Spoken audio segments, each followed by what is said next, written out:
교회에서 나의 자리 찾기. 로마서 실천편 두 번째 시간입니다. 지난주에 로마서 9조를 말씀드렸어요.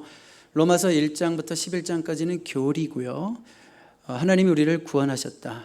자비로 구원하셨다. 12장부터는 그렇다면 우리가 어떻게 살아야 할 것인가, 그런 말씀을 드렸고요. 우리가 어떻게 살아가야 할까에서 굉장히 중요한 것이, 놓치지 않아야 될 부분이 뭐냐면 바로 교회에서의 삶입니다. 우리가 교회에서 어떻게 지내야 될까? 교회를 어떻게 섬겨야 할까? 이것이 오늘 실천 두 번째 편의 제목, 주제가 되겠습니다. 우리 한번 다음 스크린 보실까요? 교회는 유람선이 아닌 군함이 되어야 한다. 이런 말을 아주 남미의 그 유명했던 목사님이셨죠. 재작년인가 소천하셨는데 후안 카를로스 오르티즈라는 그 제자입니까라는 아주 유명한 책을 쓰셨던 목사님인데, 이분이 하신 말씀 가운데 교회는 유람선이 아닌 군함이 되어야 한다, 이런 말씀하셨습니다. 여러분, 유람선과 군함의 차이를 아시죠? 네, 유람선 안에는 일하는 사람도 있지만 일하지 않고 그냥 돈 내고 노는 사람들이 훨씬 더 많습니다. 자, 그런데 군함은 어떻습니까? 군함은 놀기 위해서 탄 사람은 한 명도 없습니다. 다 자기 자리가 있고 자기 역할이 있어서 군함 안에 있는 겁니다. 군함을 유람선으로 생각하면 안 되죠. 자, 그러니까 교회는 유람선이 아닌 군함이 되어야 한다. 이게 무슨 말인지 아시겠죠? 정말 건강한 교회라면 각각 자기의 자리가 있어야 되고 자기의 역할이 있어야 되고 방관자가 없어야 된다.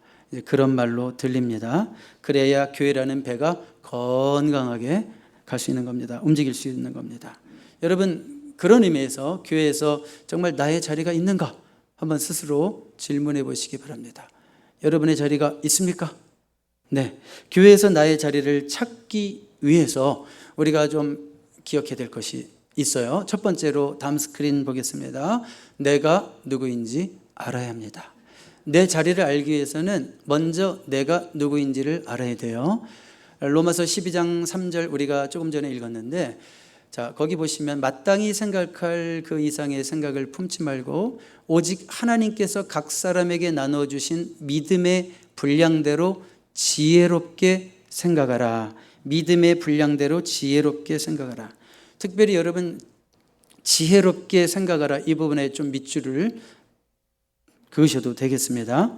자, 이것은 뭐냐면 자신에 대해서 아주 냉정하고 정확하게 판단하라, 그런 말이에요. 자신에 대해서 아주 냉정할 정도로 내가 어떤 사람인지 분명히 알아라, 그런 말씀입니다. 여기 New Living Translation 보면 아주 실감나게 의역을 했습니다. Don't think you are better than you really are. 진짜 너보다 네가 나은 사람으로 생각하지 말라는 거예요. 진짜 너는 이건데 이거보다 나은 너로 생각하지 말라는 거예요. Be honest in your evaluation of yourself. 너에 대한 평가에 있어서 정직하라, 이렇게 의역에서 말씀하고 있습니다. 자, 여러분, 그러니까 내가 누구인지 알아야지 교회에서 내 자리가 어디인지도 찾는 것이 어렵지 않게 되는 거예요. 그러니까 교만해도 안 된다는 얘기예요. 그렇죠? 교만해도 안 되고, 또 한 가지 문제 뭐냐면 자기를 너무 비하해도 안 돼요. 교회에는 꼭 그런 분이 있죠. 내가 뭐라고 교회에서 무슨 일을 해요. 내가 뭐라고 그런 일을 해요. 나는 교회 온 지도 얼마 안 됐는데요. 나는 보시다시피 나이가 이렇게 어린데요. 나는 보시다시피 나이가 이렇게 많은데요. 목사님은 모르시지만 저는 성경 하나도 몰라요. 이런 식으로 얘기를 하면서 내가 뭐라고 주님의 일을 합니까? 이런 분들이 있어요. 여러분, 그래도 주님이 여러분들을 사용하시겠다고 하면 순종하는 것이 옳습니다. 아멘이죠? 네. 주님이 오케이 하는데 내가 no, 그건 무슨 뜻이에요? 그건 교만하다는 뜻이에요. 왜? 내 생각이 하나님 생각보다 높은 거잖아요. 그러니까 너무 자기를 비하하고 나는 안 돼요, 하나님이 된다고 그러는데 나는 안 돼요, 그것은 또 하나의 교만이 될 수도 있는 겁니다. 여러분, 교회에서 내 자리, 내 위치, 내 역할을 찾기 위해서는 내가 누구인지를 먼저 알아야 되는데, 자, 어떻게 하면 나라는 사람을 잘 알 수 있을까? 하나님은 어떤 사역을 위해서 나를 어떤 모양으로 만드셨을까? 여기에 대해서 정말 리고레 목사님보다 잘 쓰신 분이 없는 것 같아요. 우리 다음 스크린 보시면 리거레 목사님이 목적 이끄는 삶 30장, 31장, 32장에 걸쳐서 쉐이프를 우리에게 소개해 주죠. 당신이 해야 할 사역을 위해 하나님은 당신을 어떤 모양으로 지으셨는가? 여기 모양, 쉐이프죠.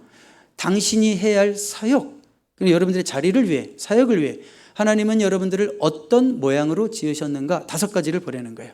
쉐이프, 이렇게 쉽게 했죠. 쉐이프, S, spiritual gifts. 영적인 은사가 무엇이냐? 당신이 받은 영적인 은사가 무엇이냐? H, heart, 마음, 열정이 어디가 있느냐? A, abilities, 능력, 재능이 무엇이냐? P, personality, 타고난 당신의 성격과 기질이 무엇이냐? E, experience, 경험, 당신의 경험. 자, 영적 은사부터 간단하게 말씀드릴게요. 영적 은사는 우리가 하나님의 사람으로 거듭날 때 후천적으로 주어지는 겁니다. 재능과 구별이 됩니다. 예수 믿으면 후천적으로 주어지는 거예요. 그래서 예수 믿으면 좋은 거예요. 우리 기본적으로 타고난 재능 위에 성령의 은사, 기프트가 덮어지는 거예요. 얼마나 좋습니까? 자, 그런데 이 은사는 우리가 어떤 은사가 있는지 어떻게 할까요? 교회 활동 열심히 하다 보면 드러나요.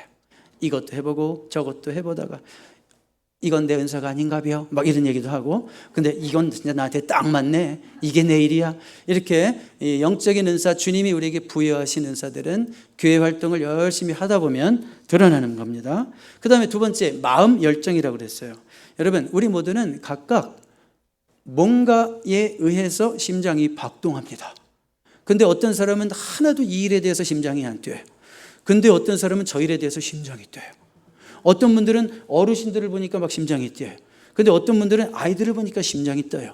여러분, 무엇에 또 누구를 바라볼 때 어떤 일에 심장이 뛰십니까? 어떤 일에 대해서 나만이 가지고 있는 열정이 있다는 거예요. 내가 사랑하고 내가 하고 싶은 일이 무엇인가? 그 일만 하면 신이 나는 일이 무엇인가? 어떤 일은 해도 내가 왠지 오래 할 수 있을 것 같아. 뭐 그런 일이 뭔가? 시간 가는 줄 몰라 하다 보면 그런 일이 뭔가? 자, 그런 것들을 한번 살피라는 거예요. 그 다음에 abilities, 능력, 재능이죠. 자, 이것은 제가 조금 아까도 말씀드렸지만 이것은 후천적으로 주시는 은사와 다르게 선천적으로 하나님이 우리에게 주신 강점들이에요. 우리만의 어떤 strengths, 강점들이 있잖아요. 어떤 분은 뭐 엄마 뱃속에서 나오자마자 뭐 유창하게 말을 했다고 그러잖아요. 그런 농담을 할 정도로 말을 잘하는 사람이 있다는 거예요. 그렇죠? 그런 사람들. 보통 하나님은 우리의 능력과 우리의 소명을 일치시킵니다. 우리가 능력 있는 자리에 우리를 부르신다는 뜻이에요. 우리가 절대 할 수도 없고 하기도 힘들어하고 부담스럽고 우리의 본성에 어울리는 일을 굳이 막 불러가지고 막 억지로 하게 하시는 분이 아니라고요. 하나님은 우리의 능력과 우리의 소명을 일치시킨다. 네 번째로 퍼스널리티, 타고난 성격과 기질. 자, 뭐 아시겠지만 우리의 성격은 다 다르잖아요. 어느 아이스크림 집에 가면 아이스크림 맛이 31가지인 것처럼 사람의 성격도 31가지가 넘어요.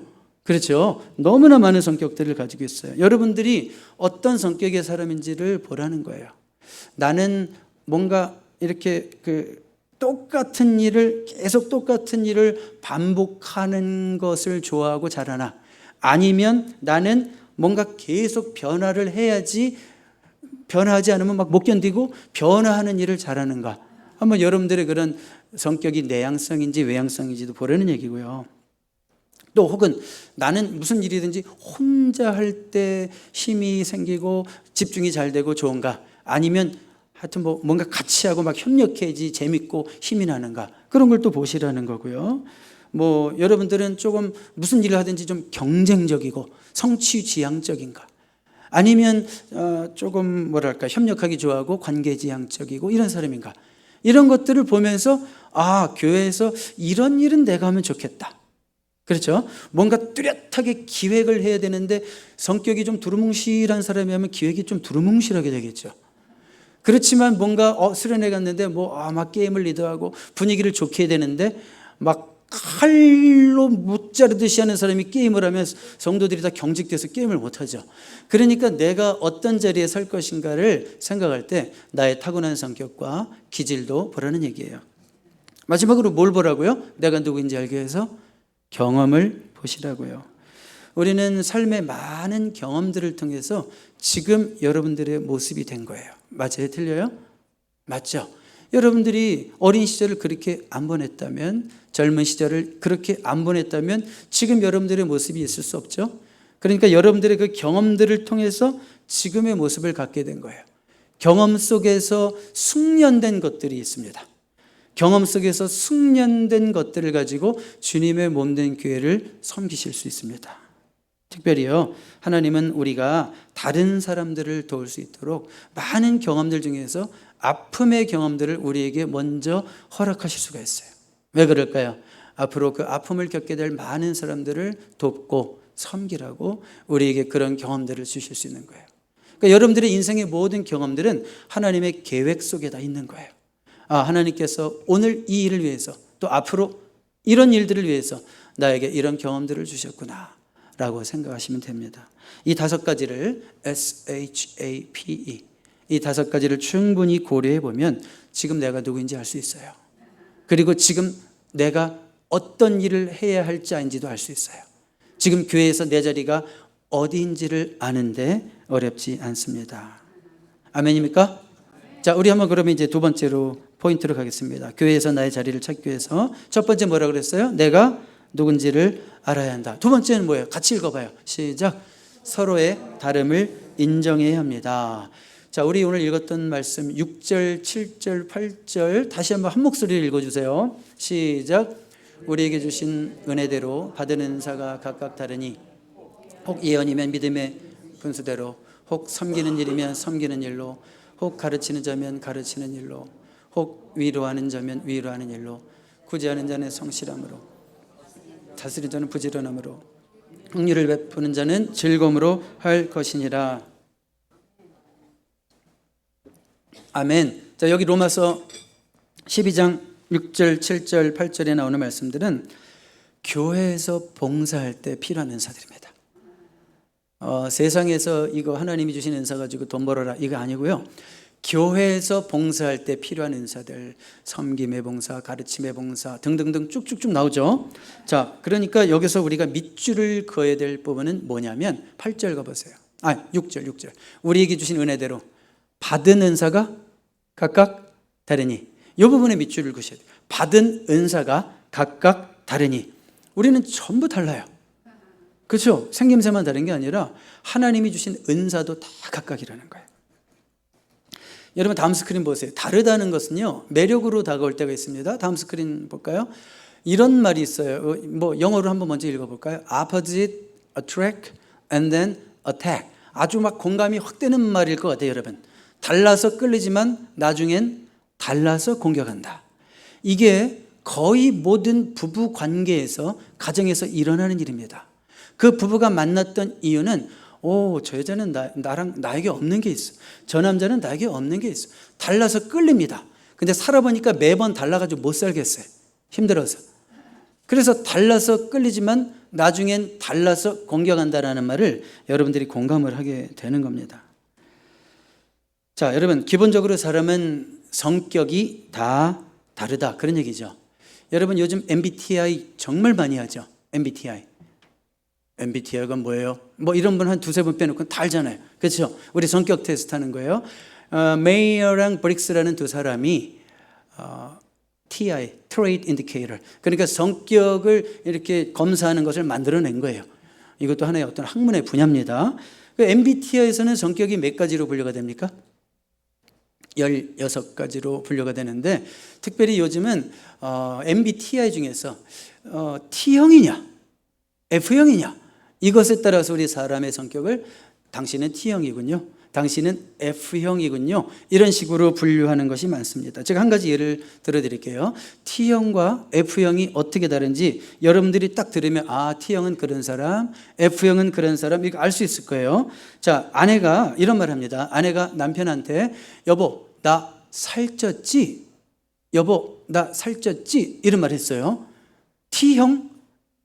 F형 남편이 뭐라고 대답을 하냐면 지금 너무 이쁜데 무슨 소리야.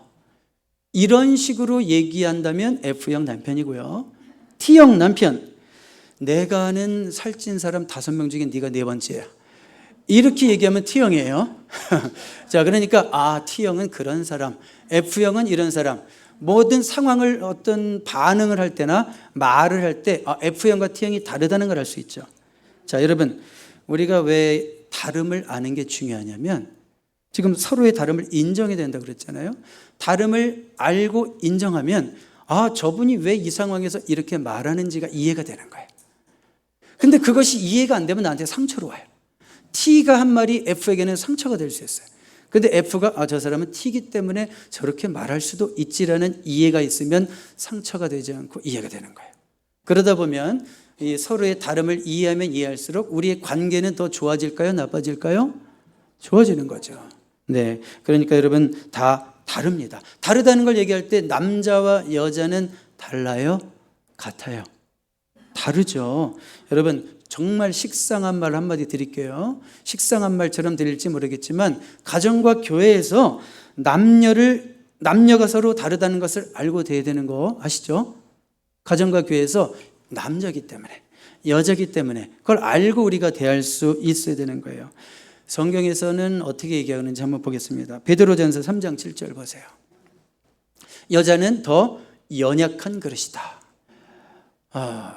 이 말을 보는 순간 눈살을 찌푸리는 분도 있지만 동의가 안 돼서 성경에는 뭐라고 그러냐면 베드로전서 3장 7절에 아내를 더 연약한 그릇이요 또 생명의 은혜를 함께 이어받을 자로 알아 귀히 여기라. 여러분 귀히 여기라는 말이 여기서는 연약한 그릇이라는 말 다음에 나왔기 때문에 깨지지 않도록 정말 스페셜리 아주 조심스럽게 tender care 그렇게 하라는 말이에요. 자, 여러분 어떤 면에서 여자가 더 연약한 그릇이라고 생각합니까?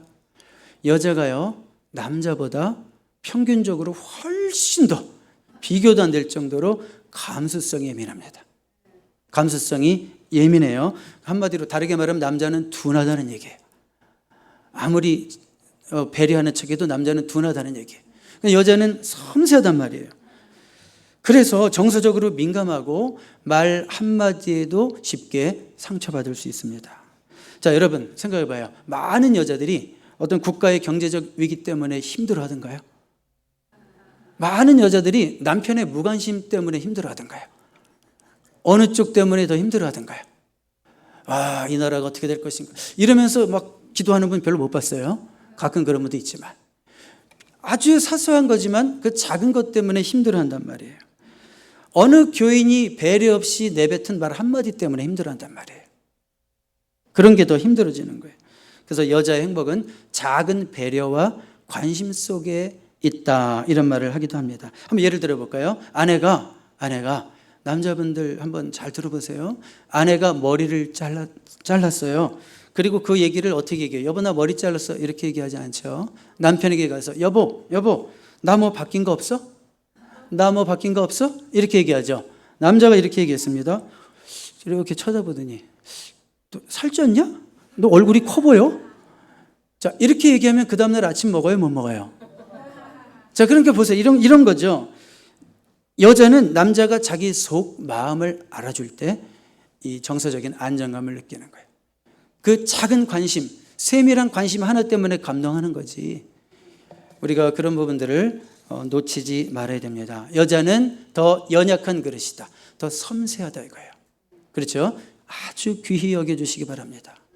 여자를 때린다든지 말도 안 되게 여자에게 말을 막 함부로 한다든지 그럼 여자는 막 깨지는 거예요. 안에서 깨지는 거예요. 자, 그러면 남자는 약해요 안 약해요? 안 약해요. 남자는 약하기는 마찬가지예요. 그런데요 표현이 조금 틀려요. 다음 스크린 보세요. 같이 읽어봐요. 아주 그냥 딱 맞는 말이에요. 시작. 남자는 강한 척하는 약한 그릇이다. 자, 이게 남자예요.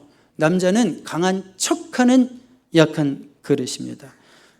겉은 강한데 속은 울고 있는 게 남자입니다. 저는 인류학자들이 가끔 그런 얘기를 해요. 인류학자들이 남자들에 대해서 남자들은 예로부터 항상 사냥을 했잖아요. 사냥. 사냥을 하고 전쟁을 해야 되기 때문에 남자들은 항상 모드가 긴장 모드입니다. 여러분, 남자들 일터에서 일할 때 보세요. 엄청 긴장 모드입니다. 일하면서 뭐 노닥거리고 이거는 거 없어요. 일터에 나가는 순간 전쟁터예요. 옛날 인류학자들이 말하는 것처럼 진짜 그 사냥 나가는 거랑 똑같은 거예요. 왜 긴장을 해야 돼요? 잠시만 긴장을 풀면 위험하니까. 직장에서 잠시만 긴장을 풀면 밀리니까. 그래서 긴장을 풀 수가 없는 거예요. 그래서 남자들은 긴장하는 법을 배웠다는 거예요. 그 긴장을 버티는 법을 배웠다는 거예요. 그런데 속으로는 너무 힘든 거예요. 강한 척 하려니까. 그런데 남자가 언제 힘을 얻는지 아십니까? 사냥을 하고 돌아왔어요. 딱 이거 한 마리 잡고 이제 돌아왔어요. 딱 돌아왔을 때 여자들이 환호하면 우쭐해지는 거예요. 여자들이 환호하면 힘이 나가지고 다음날 또 사냥을 나가는 거예요. 근데 여자가 쳐다도 안 보고 왔어? 이러면 다음날 사냥 나갈 때 피곤한 거예요. 그렇죠? 자, 왜 그럴까요? 남자에게는 자존심보다 중요한 게 없어요. 우리가 아는 얘기예요. 제가 식상한 얘기라고 했잖아요. 근데 우리가 실천 못해서 다시 얘기하는 거예요. 남자에게는 자존심만큼 중요한 게 없어요. 여자들은 별로 할 일이 없어요. 남자들 자존심만 세워주면 돼. 최고. 얼굴도 가식적인 미소를 띄우면서 이것만 하면 된단 말이에요. 그럼 남자는 어떤 생각을 해요? 아, 이 가정에서 내가 필요하구나.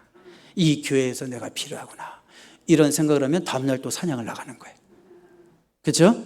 자, 여인들에게는 이런 남자들을 잘 이용하는 지혜가 있어야 할 줄로 믿습니다.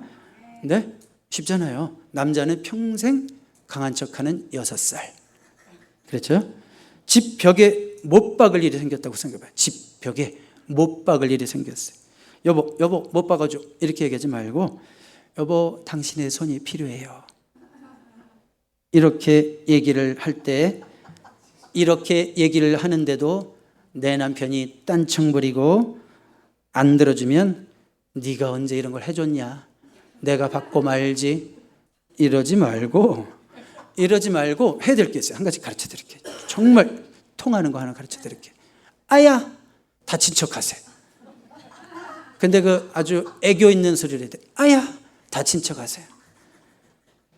연약해 보이는 아내를 보면 남자는 움직입니다. 뭐 동의 안 해도 할 수 없어요. 저는 그렇습니다. 연약해 보이는 여자를 보면 남자는 움직이고 갑자기 막 기사도 정신이 생기기 시작하고 내가 구해줘야 되는데 내가 해야 되는데 라는 생각이 들어요. 이렇게 유치한 남자들을 우리 여인들이요 잘 이용하시기 바랍니다. 가정에서도 교회에서도 마찬가지입니다. 아멘이죠? 뭐 이런 말은 아멘 하면 안 돼요? 네, 갓 결혼한 커플이 있었는데요.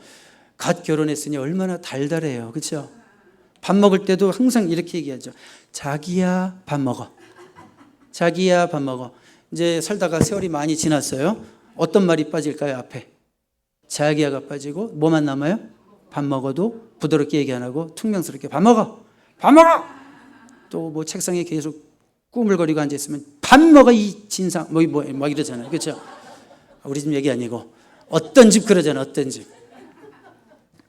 여러분 남자는요 대부분 뭐 제가 전체라고는 얘기 안 할게요. 남자는 대부분 소심해서 여자의 이런 말투에 상처 입어요. 어떤 내용 때문에 상처 입는 게 아니에요. 여자의 그 말투. 내가 존경받고 싶고 뭔가 이렇게 좀 그래도 아내한테 인정받고 싶은데 그 말투가 꼭 완전히 무슨 종부리듯이 남편에게 밥 먹어. 거기다 첫째 하나 덧붙이면 이상해졌죠. 아주 이럴 때는 남자는요 이 세상에서 가장 불행한 느낌을 받게 되는 거예요. 왜요? 남자는 소심하기 때문에, 남자는 평생 6살이기 때문에 그렇습니다. 그러니까 여러분 우리 여성분들이요 이런 남자들을 잘 이용해 먹으시기를 주님의 이름으로 부탁합니다. 자, 제가 오늘 뭐라고 그랬어요? 다음 스크린 볼까요? 남자와 우리 다음 스크린 넘어가지 마시고 이 남녀는 다르다라는 걸 얘기한 거고, 오늘날 여러분 남녀 평등 많이 얘기하죠. 오늘은 뭐 남자도 없고 여자도 없고 요즘 좀 약간 머리가 돌아간 사람들은 젠더의 혼동을 느껴서 남자와 여자 사이에 또 69개의 젠더가 있대요. 남자도 아니고 여자도 아니고 이런 정신 나간 세상 속에서 우리는 하나님께서 남자와 여자를 창조하시고. 이 말씀에 우리는 더 귀를 기울여야 될 줄로 믿습니다. 자, 남녀가 달라요.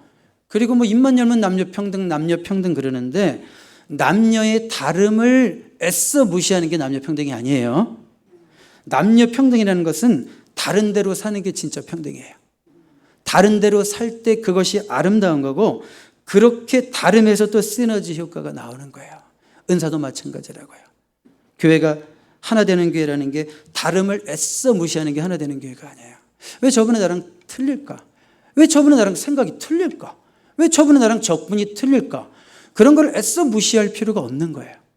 다름을 인정하고 서로가 인정하면서 같이 나가는 것이 아름다운 교회의 모습인 줄로 믿습니다.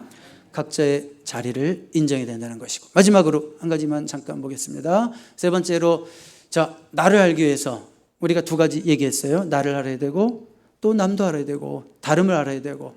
그런데 나를 알았으면 이제는 어떻게 돼요? 내 자리에서 열심으로 섬겨야 합니다. 여러분, 이 세상에서도 재주가 많으면 좋죠. 머리가 좋으면 좋죠. 근데 그런 사람들보다 열심히 있고 열정 있고 성실한 사람이 성공하지 않던가요? 사실 어느 정도 이렇게 나이가 차고 경험이 차잖아요. 그러면 지식이나 학력은 틀릴지 모르겠어요. 그런데 나이가 한 40 정도 넘어가잖아요. 인생 경험 속에서 지식의 평준화가 일어난다는 거 알아요? 40이 넘으면 제가 보기에는 외모에도 거의 평준화가 일어나던데, 근데 지식도 한 40이 넘으면 거의 평준화가 일어나요. 그래서 진짜 성공하는 사람들은 지식이 많은 사람이 아니고 아주 재능이 많은 사람이 아니에요. 성실한 사람.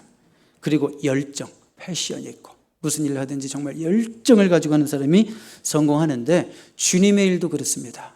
하나님이 여러분들에게 은사를 많이 주셨든지 적게 주셨든지 그것이 중요한 것이 아니라, 오늘 8절에 보니까 여기 특별히 하이라이트한 부분들을 여러분들이 눈여겨보시기 바랍니다.